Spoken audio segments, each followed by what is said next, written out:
Conheça o Cotai Project.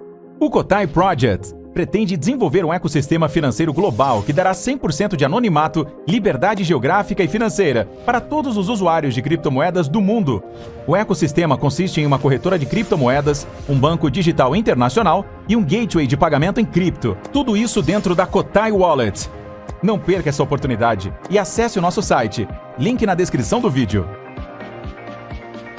O pessoal da Terra plana, quando eles vieram aqui, eles bateram muito na tecla de que a gravidade não existe. Não, então, mas eles não sabem o que estão falando. Acontece o seguinte, a pseudociência, ela é uma entrega rápida de satisfação para a pessoa. Tá? A ciência é muito difícil de aprender física, Exato. muito difícil. Tá ao alcance de qualquer um que queira aprender. Tá? Então você vai levar 10 anos para aprender mecânica quântica, vai levar 10 anos para você aprender gravitação, tá? Só que tem um caminho alternativo, que é o caminho da pseudociência, que é o caminho que diz que existem conspirações, que é o caminho que bota o Tesla como o cara mais inteligente do planeta, com a matemática mais invencível. Viagem, e é tudo besteira do Instagram, do TikTok. É tudo besteira, porque a pessoa, quando ela absorve aquele conhecimento, eu acho que ela não quer o conhecimento, ela quer a ideia de que ela tem o conhecimento. Tá? Então isso faz bem pro ego dela. Mas assim, a questão do Tesla é o quê? Eu faço vídeo nas redes sociais, todo mundo escreve, o Einstein era um burro, é o Tesla. Fizeram o Tesla na internet parecer que foi o maior gênio da humanidade. E ele foi um engenheiro extraordinário. Mas a física dele era ruim. Era péssima a física dele. Ele não sabia a física das coisas, ele sabia a engenharia. Tanto que as ideias dele de transmissão de energia, aqueles indutores dele, primeiro que já conheciam aquilo, tá? E as ideias de transmissão de energia deles eram todas erradas. Mas mesmo, ele era um engenheiro tão bom que ele foi o único não físico a ganhar uma unidade de medida na física, o Tesla. Tá? O Tesla mede fluxo magnético, né? Isso. Exatamente. E ele era um cara muito brilhante como engenheiro, mas como físico, não era um bom. Ele não tinha a parte teórica. A física dele não era boa, ele não seguinte, sabia nada de eletromagnetismo, mas sabia tudo de motor elétrico. Na verdade, essas pessoas, elas se identificam muito com Tesla porque, de fato, o Tesla ele tinha suas críticas ao Einstein, só que ele tinha críticas ao Einstein por questões que eu não vou mencionar aqui, mas ele batia muito na relatividade geral. Só que ele não entendia nada de relatividade geral. Ele não entendia absolutamente nada. E é exatamente isso que acontece com essas pessoas. Essas pessoas, elas não entendem nada de gravitação. Eu sempre falo o seguinte, quando você quer criticar vamos supor que a Terra plana, vamos supor Terra plana. Que o mundo esférico fosse somente um modelo científico, tá? Só que é um modelo científico que ele é muito bem embasado. As coisas funcionam. Então as pessoas foram lá, cientistas foram lá, construíram um modelo que responde N perguntas, várias perguntas. Então o que o terraplanista... Vamos supor isso, né? Então o que o terraplanista tem que entender? Dentro do contexto científico, quando eu tenho um modelo que eu chamo de modelo vigente, e eu quero rebater esse modelo, ou quero ter uma crítica, ou quero apresentar uma proposta alternativa a este modelo, cara, eu tenho que entender muito do modelo vigente. Eu tenho que entender nele em todos os aspectos. Eu tenho que entender onde ele funciona em absolutamente tudo e onde ele não funciona em absolutamente tudo. E é justamente isso que você não vê acontecendo com o pessoal da Terra plana. O pessoal da Terra plana não sabe o que é gravidade, não entende o que é gravidade de fato. Vou dizer mais. Eles não sabem o que é força, não sabem o que é energia. Não sabem. Eles não sabem o que é energia. Você é terraplanista, você não sabe o que é energia. Não sabe. Você não sabe definir o que é força, você não conhece as três. Se sua vida depender de você explicar as 3 leis de Newton, você não sabe isso, cara. Eles falam que gravidade na definição que eles deram, era massa atraindo massa, mas você já deu uma outra definição. Gravidade hoje, dado o modelo vigente, que é um modelo que passou por todos os testes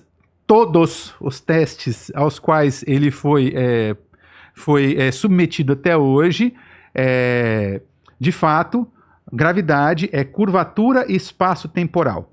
Quando a gente vem para escalas como as nossas escalas aqui, a gente pode, e é o entendimento newtoniano, a gente pode ter um entendimento de massa atraindo massa. Tanto que esses caras, eles são tão cabaço, desculpa o termo, que, por exemplo, eles não conhecem, eu vejo eles falam, não existe um experimento que mostra que massa atrai massa. Vamos trazer a coisa para esse contexto. Existe uma coisa que chama pêndulo de Cavendish. Faz na sua casa isso daí. Eu tenho uma videoaula na... Como que é? Eu tenho uma... Basicamente, você tem um pêndulo onde você vai ter um fio, tá? Que vai estar segurando uma haste, bem equilibrado. Aí você vai colocar duas massas aqui. De um lado, você vai colocar uma outra massa, de um lado desse pêndulo aqui, você vai colocar uma outra massa bem pesadona, bem massiva. Uma lata de tinta cheia de areia, por exemplo. E do outro você vai colocar também uma outra bem pesadona.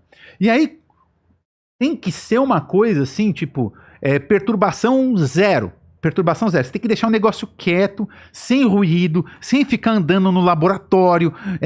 Tem que ser uma coisa bem... Eu tive alunos lá no ITA, já pedi para os meus alunos de mecânica no laboratório fazerem esse experimento, para tentarem verificar. Então, o que você consegue perceber no passar do tempo? O pêndulo ele vai estar oscilando, que esse padrão de oscilação ele muda e que essas quantidades, as massas que estão presas na haste, elas vão se aproximando daquelas outras massas. Rigorosamente, como diz a lei de Newton. Rigorosamente, quando diz a lei de gravitação universal de Newton. Então, assim, na verdade, mas isso é uma questão de escala. Isso é uma questão de escala, tá? A gente consegue fazer essa verificação. A gente consegue fazer. Agora, quando a gente vai para uma escala de sistema solar, ainda a gravitação universal newtoniana, ela funciona muito bem. Só que aí eu vou, por exemplo, já existe um problema quando a gente vai observar a órbita de Mercúrio. Está muito perto do Sol. Então a interação gravitacional ali é muito alta. Então você começa a perceber que a órbita tem uma anomalia, que a gente chama de desvio do periélio. Depois vocês pesquisem o que é o desvio do periélio. Tem lá. Aí a gravitação newtoniana já não explica. Ela, tal qual foi escrita, como ela foi escrita, ela já não consegue explicar essa anomalia da órbita de Mercúrio.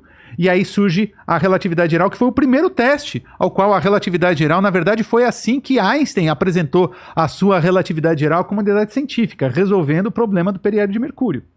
E aí depois resolveu outros tantos problemas, outras tantas questões. Mas aí eu estava dizendo, né, com relação ao terraplanista, só voltando. Então aqui, o terraplanista, ele não sabe, por exemplo, você falou, o terraplanista não sabe explicar, ele já começa a esbarrar na questão da força de Coriolis. Ele não acredita no pêndulo... Ele não sabe o que é força. Imagina de Coriolis, não vai chegar. Pêndulo de Foucault. Ele não consegue explicar um pêndulo de Foucault.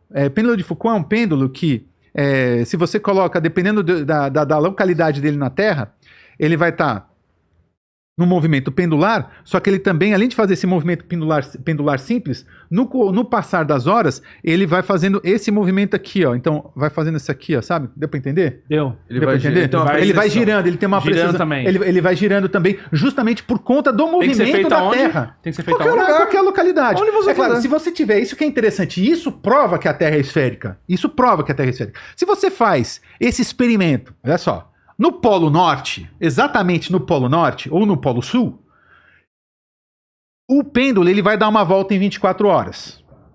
Se você começa a ir para latitudes menores, a volta completa começa a demorar mais. Se você está exatamente no Equador, por exemplo, vai lá para Macapá, coloca um pêndulo de Foucault lá.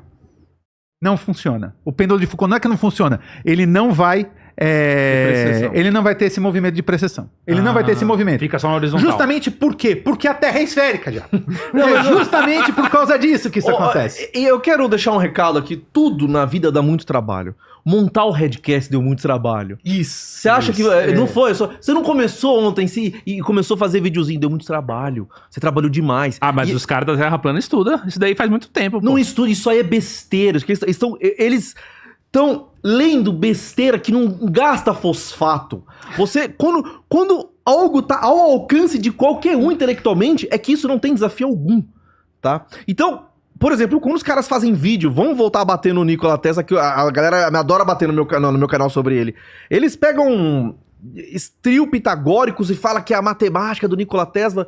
Isso faz a pessoa achar que ela é inteligente. Você viu eles falando sobre o experimento da Ilha Sumítica? Nem sei o que é. Não? Não.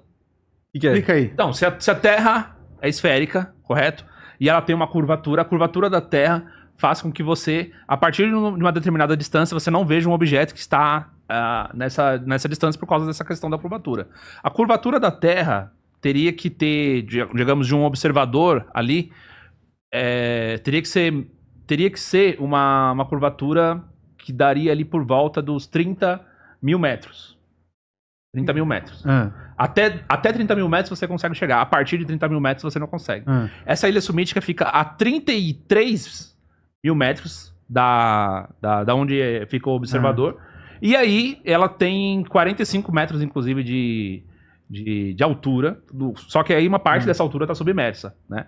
Então só tá 20 e poucos metros e tal. Só que você consegue observar toda a ilha sumítica. Em que artigo isso está publicado? Boa pergunta. Então, esse é o ponto. O pessoal Desculpa aí, galera. Eles fazem não medições completamente Não erradas. lembro. Eles pegam dados completamente errados. Esses dias eu vi um cara falar de mim, me ensinar física quântica. Era um cara que estudava apometria. Cara, ele que veio tava me te ensinando? ensinar física quântica num café, porque eu tava com uma camiseta com as leis de Maxwell. Ele virou e falou assim: você gosta de física quântica? Eu, pra não ser chato, inconveniente, aquelas equações não são da física quântica, são do eletromagnetismo. Eu falei: sim, eu sou físico. Aí ele sentou na minha mesa pra me ensinar física quântica. Só falou besteira. Eu falei: então peraí, o senhor sabe física quântica? Sei. Então fala o que é a constante de Planck pra mim.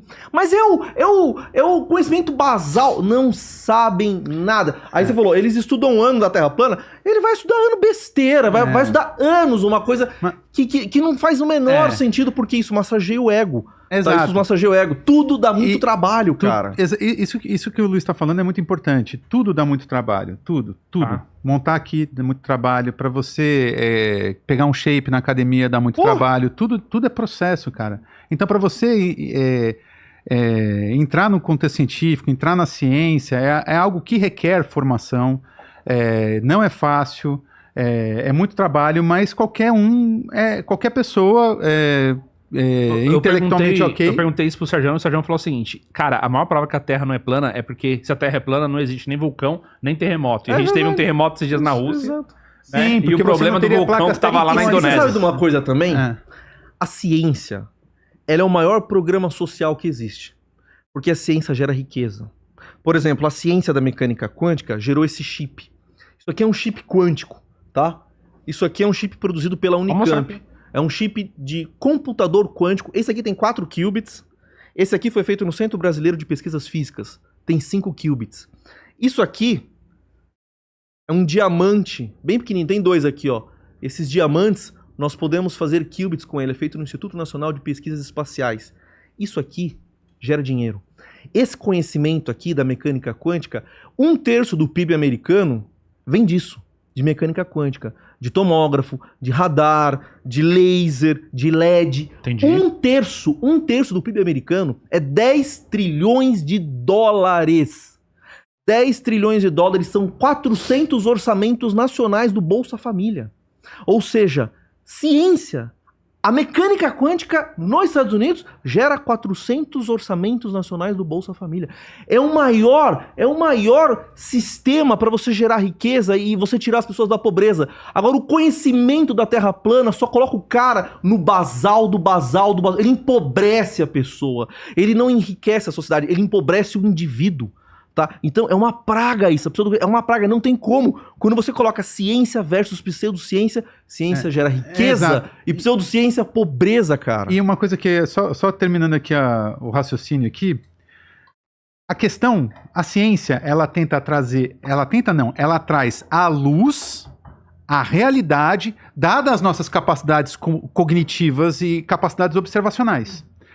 E a realidade, ela é muito dura. A realidade, ela é difícil de entender. Você precisa de método para entender a realidade. E é isso que a ciência traz pra gente. Traz método para tentar trazer à luz do nosso entendimento a realidade. Mas vamos falar sobre pseudociência. Aproveita que você está comentando. Beleza. Por que a física quântica é tão relacionada à pseudociência? A questão energética... Posso começar depois? Manda ver, professor. Vamos lá? Senta a perna aí. Tudo que eu vejo sobre física quântica a gente adora fazer vídeos sobre pensamento positivo. Besteira, isso é lixo. Isso aí é besteira. Lixo. Na verdade, tudo começa com uma interpretação completamente equivocada de alguns experimentos relacionados à física quântica. E o mais famoso desses experimentos, não é um único experimento, mas o mais famoso dos experimentos que o pessoal utiliza como retórica é o experimento da dupla fenda. Tem imagem aí para colocar o experimento da dupla fenda? Tem. O pessoal vê? Pesquisa aí pra gente, Gabriel. Experimento Da dupla fenda. Basicamente, experimento da dupla fenda, ele data ali, na verdade, de 1801, quando ainda Einstein,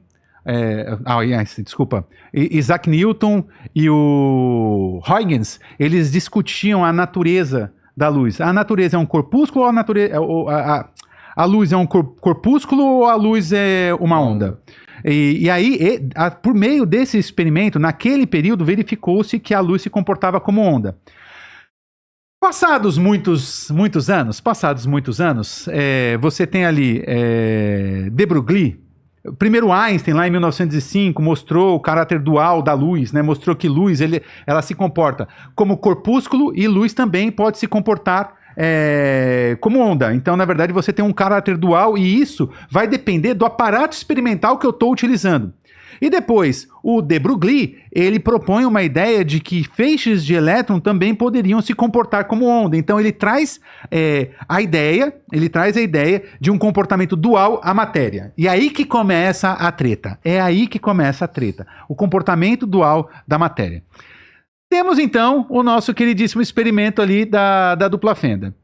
E aí, você, então, tem um feixe de luz, você tem um feixe de elétrons, por exemplo, que vai passar por duas fendas ali, e esse feixe de elétrons, ele vai poder se comportar. Eu não vou entrar nos grandes detalhes para não ficar me estendendo muito aqui na questão experimental. Ele pode se comportar como, de fato, ele pode se comportar como onda, e ele pode se comportar como um corpúsculo, beleza? E isso, mais uma vez, vai depender do aparato experimental. Nesse experimento da dupla fenda típico, quando ele passa, o feixe, ele passa por essas duas fendazinhas que vocês estão vendo aí, aqui você tem um anteparo, e sobre esse anteparo, a gente vai verificar um padrão de interferência, que é um comportamento típico de onda. Só que quando eu pego e coloco um detector e faço uma medida, não é isso, Luiz? Medida. Não é só o ato de olhar, né? Quando eu meço, aí esse feixe de elétron, ou esse elétron vai começar a se comportar como um corpúsculo. Então, é aí que o pessoal usa aí é que surge o grande problema. E mesmo o Neil deGrasse Tyson ele faz isso nos vídeos dele. Ele comete esse erro. Ele fala, então o simples ato de observar, ou o simples ato de olhar, muda o comportamento do fóton, muda o comportamento do elétron, como se ele soubesse que estivesse sendo observado, ou como se eu, ser consciente, tivesse qualquer controle por vias da minha consciência, a natureza daquele ente quântico. Quando não é o ato de observar, é o ato de medir. E aí, passa a palavra aí pro meu amigo. Deixa eu aproveitar. Eu acho que tem um outro caminho, que é até mais simples que esse, que não entra na física, que não entra nos detalhes, que é o seguinte. Eu tenho um avô que ele trabalhou numa editora, e ele tinha uma biblioteca muito grande, tá? E se eu for na biblioteca dele, eu consigo ver os livros dos anos 50, 60, 70. Então, você tinha muitos assuntos de apometria, muito assunto de magnetismo, pirâmides. É o mesmo discurso que os caras usam para a mecânica quântica. O mesmo discurso. O que eles mudavam era o método. Então eles explicavam como o poder das pontas antes. Depois virou o poder do magnetismo. Depois virou o poder de não sei o quê. Aí nos anos 80, teve um cara que escreveu um artigo, um físico bem intencionado, e ele quis explicar a mecânica quântica, um experimento um experimento muito, muito conhecido na mecânica quântica. Eu não vou entrar em detalhes aqui. E ele usa umas analogias com cores, tal, não sei o quê.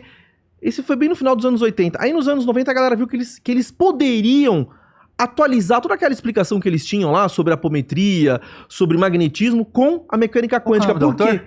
Eu não lembro o nome do autor. É dos anos 80. Ele faz um artigo que ele explica o experimento do Stern e Garlick com luzes, tá? Então, ele troca o spin por luz amarela, luz azul, luz verde, tá? Aí as pessoas viram que elas podiam atualizar todo aquele conhecimento de magnetismo, não sei o quê, usando mecânica quântica. E por quê, professor? Porque ninguém sabe mecânica quântica. Se o cara falar que o ato de observar, quem que sabe mecânica quântica para debater com esse cidadão? Tá? Então, assim, a população em geral não consegue formar uma frase com 10 palavras que faça total sentido. Como que nós vamos discutir mecânica quântica? Então não se discute, tá? Então o cara usa a mecânica quântica para validar o conhecimento dele, que ele acredita que é um conhecimento de origem mística, Sim. tá? Por quê? Porque se ele validar cientificamente o conhecimento dele de origem mística, ele vende cursos, ele vende Exatamente. travesseiros, É. ele vende equipamentos que brilham, ele vende um monte de ferro retorcido que diz que Pois tira é. energia ruim do Pois é. ambiente. E aí, do ponto de vista histórico, porque eu já vi muita gente batendo nessa tecla, né? E do ponto de vista histórico, se você for, por exemplo, pegar a física quântica, quando ainda era física quântica, de Broglie, Niels Bohr, eles tinham algum viés religioso e E eles, de alguma forma, porque eles não entendiam o que estava acontecendo ali, eles tentavam trazer um pouco desse viés pro contexto da... Eu sei o que você está falando, mas eu acho isso extremamente natural. Não, claro. Veja só, ó, a minha filha, ela tá com 1 ano e 4 meses. Toda vez que ela tá com fome no berço de madrugada, ela chora olhando pra cima. Aí a ajuda vem. Tá entrando no cérebro dela, claro, que se ela pedir com muita fome... Esses caras, eles era o recurso que eles tinham na época, exato, né? mas isso não é uma crítica a esses Não, caras. também não é. Eu acho que a gente faria igual hoje. Exato, tipo, então, o que acontece? Os caras, então, eles traziam um pouco desse viés e Era o tá que tudo eles certo. tinham, cara. A questão é que hoje é o seguinte, esse tipo de discussão que esse pessoal faz, ela é no mínimo datada, de você acreditar que consciência, de alguma forma, pode interferir na realidade de um ente quântico, e eles extrapolam. Sim. Esse pessoal esses coaches quânticos falam muito em cocriação, né? Dizer que, tipo, eu sou capaz de mudar a minha realidade. Eu já vi uma mulher falando uma vez que ela cocriou uma vaga de estacionamento no shopping. Eu vi essa. Cara, tipo, fantástico, né? não existe. E aí esse Uma pessoal... vaga de estacionamento no shopping. Não, e eu vejo esse pessoal usando... Ok, desculpa, Não, porque- que merda de aplicação do seu conhecimento. Podia ter se dado os 6 números da Mega Sena, né? Uma Não? passagem pra Maldivas Porra. com 4 semanas. lá. Então, é assim, tipo... E aí eles falam muito em física quântica, Não, física e quântica. aí que a gente vai chegar agora no Pablo Marçal. É. Pablo Marçal, eu entrevistei Pablo Marçal. Ele não sabe... Pablo Não. Marçal. Ele falou pra mim. Deixa eu deixar um recado aqui pra ele. Pablo Marçal, você não sabe absolutamente nada de física quântica e me considera aquele seu amigo que tá te falando a real, porque os seus seguidores que querem um pouco do brilho que você tem, ou o dinheiro que você tem, ou a fama que você tem, não vão te dizer isso, tá? Então eu estou dizendo, você não sabe absolutamente nada de física quântica, mas se você quiser aprender, temos aqui 2 pessoas que estão ensinando e aprendendo ao mesmo tempo. Perfeito, perfeito. Mas enfim, então, aí eles tentam extrapolar essas ideias que não fazem sentido nenhum. Algumas ideias que surgem na física quântica que já não faz qualquer sentido do ponto de vista, tipo, eu, ser consciente, não vou interferir na natureza do elétron. É um equipamento de medida que vai fazer esse tipo de interferência.